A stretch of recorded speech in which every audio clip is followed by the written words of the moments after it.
lamun geus bersih tina zahir kuari bersihan hate sanggeus hate bersihan tina kereteg sanggeus bersih kereteg bersihan heula urang tina sirna geus datang ka jero ka karak dina kolbu dina roh bersih eusina eta ka karak manggih nikmat ngadenge Allah bakal ngageter hate wa idza tuliyat alaihim ayatuhu zadatuhum imana. Nah datanglah kadinya di mana-mana dibacakeun ayat-ayat Gusti Allah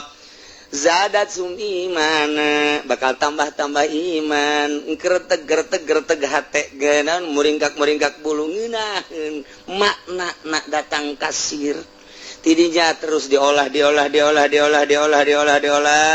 sagesa diolah engke urang melalui tafakur urang ngomong sorang anjing diri urang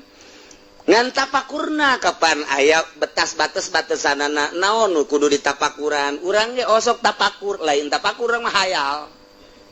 tah itu nya lebah mangkena lain tafakur hayal lamun itu dijual hargana rada mah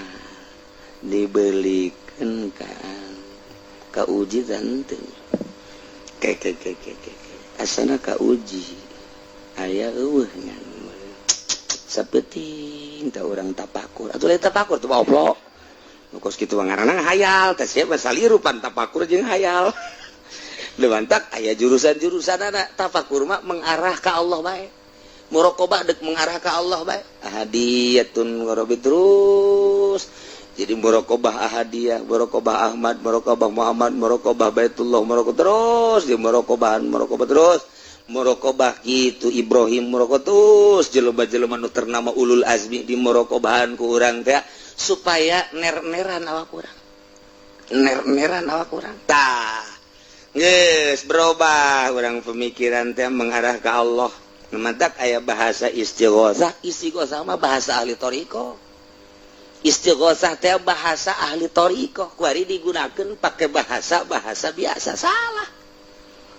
istighosah mah aya bahasa istighosah dina thariqah kunaon di mana-mana henteu bisa sobar istighosahan tadarruan ka Gusti Allah di mana teu bisa syukuran istighosahan awak urang di mana urang can bisa tobat istighosahan awak urang make babacaan anu geus aya tuntunanna dina thariqah jang paranti istighosah minta tulung Gusti ko abdi teu bisa sobar minta tulung ka Gusti ko abdi teu bisa khusyuk ibadah minta tulung ko teu bisa ngeunaheun ieu abdi ieu dina zikir ka Gusti istighosah make babacaan anu jelas dina thariqah